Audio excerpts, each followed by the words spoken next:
सौभाग्य की बात होती है कि हम उन गूढ़ विषयों को, उन गूढ़ तत्वों को हम समझने की कोशिश करते हैं, समझते हैं।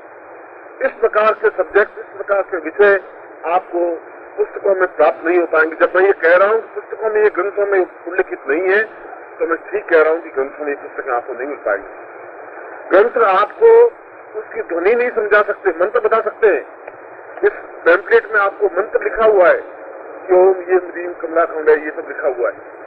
मैं उस मंत्र की ध्वनि, उतार चढ़ाव ये नहीं समझा सकता। पुस्तक एक सीमा के बाद में आकर के पुस्तक अपना महत्व खो देती है।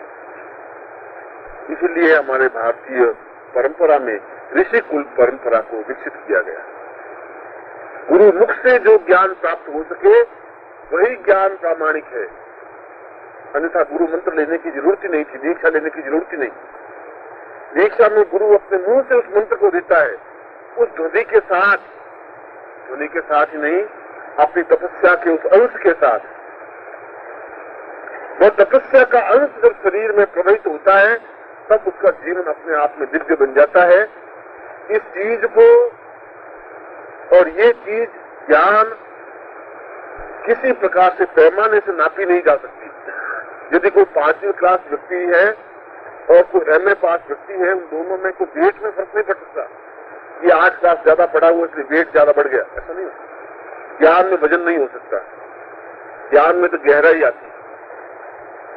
जितना ही ज्ञान होगा आदमी उतना धीर गंभीर होगा, उतना ही चिंतन युक्त होगा, उतना ही आदमी में डेप्थ आएगी, समझने की क्षमता आएगी, सहन करने की शक्ति आएगी।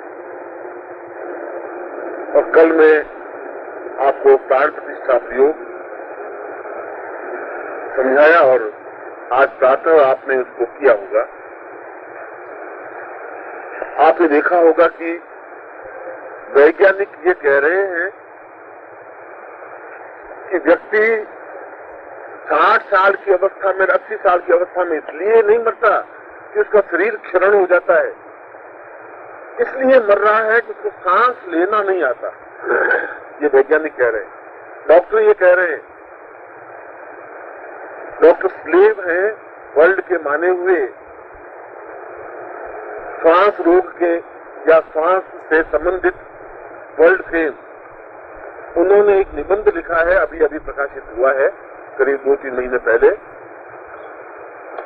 और उस निबंध में उन्होंने लिखा है कि व्यक्ति मर रहा है बीमारियों से नहीं, व्यक्ति मर रहा है कि उसको सांस लेने की कला नहीं आई, सांस लेना नहीं आता।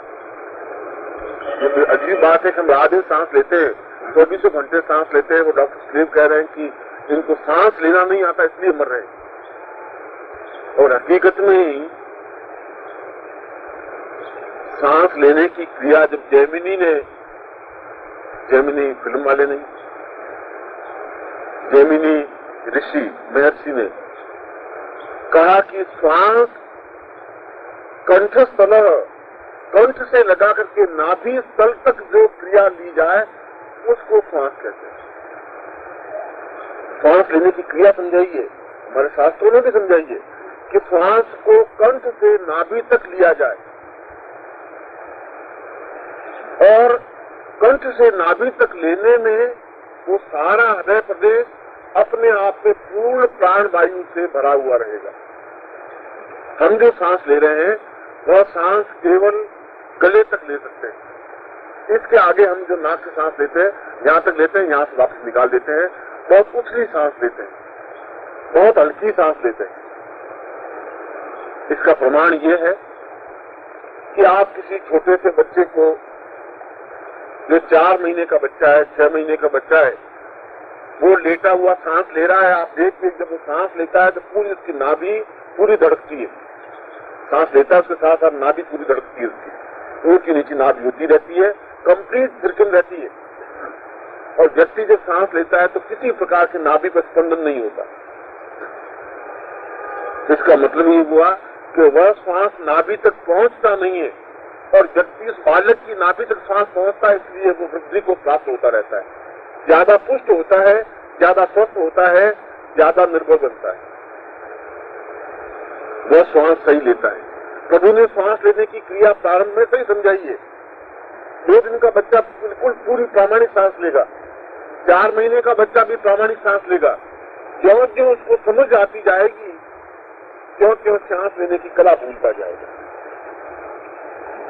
जो उच्च कोटि के महात्मा है, आप कभी उनको लेटे हुए देखिए, उनकी सांस लेंगे तो पूरा उनका हृदय प्रदेश, पूरा नाभि प्रदेश कंप्लीट थिरकनमय रहेगा, नृत्य करता हुआ दिखाई देगा।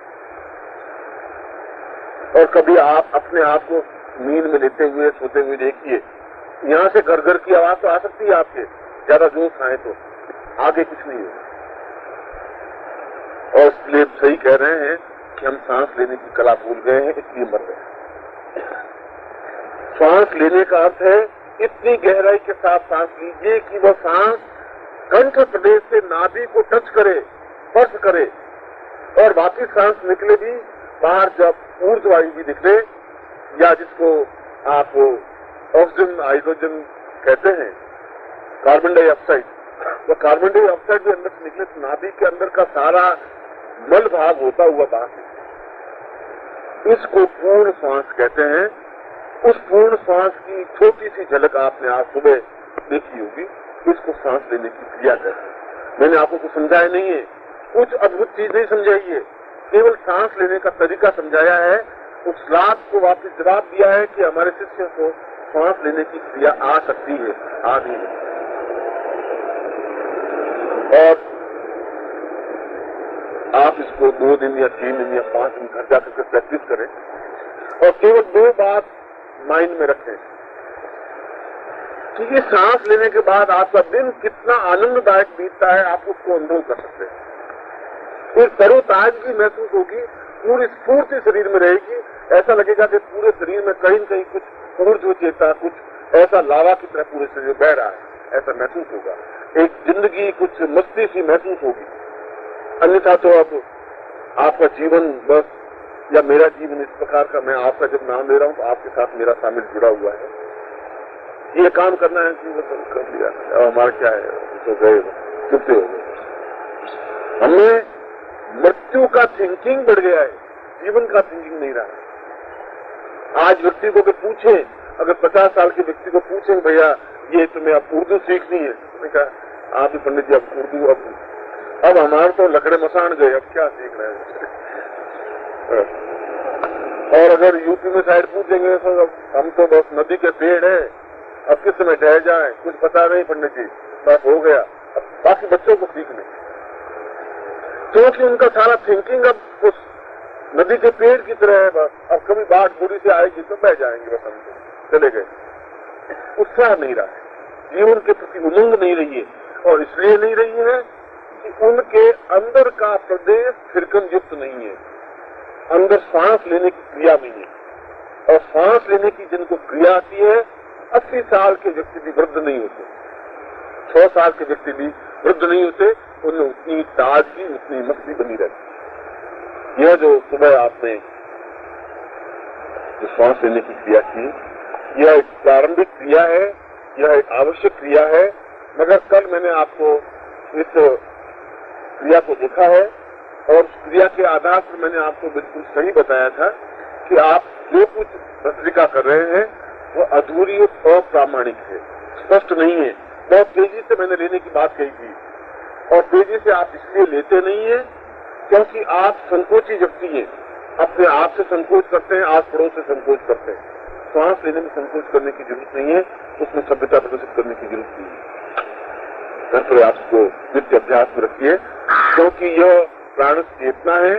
जीवन में अपने आप को स्वस्थ, तरोताजा और साधकमय जीवन बिताने का पहला और महत्वपूर्ण हिस्सा है उस जैमिनी के मत के अनुसार भी, कि जो कंठ से तल तक सांस ले सकता है वो मृत्यु को प्राप्त हो ही नहीं सकता। यदि रोज गहरी सांस लेता है, ये रोज सुबह उठ करके 6 बजे 5 बजे उठ करके अगर 15-20 बार भी छत पर जाकर के भस्त्रिका कर ले, आप खुद अपना वेट महीने पर बाद देख लीजिए, आपका वेट बढ़ जाएगा, फालतू की चर्बी घट जाएगी, एक बिल्कुल बैलेंस शरीर बन जाएगा।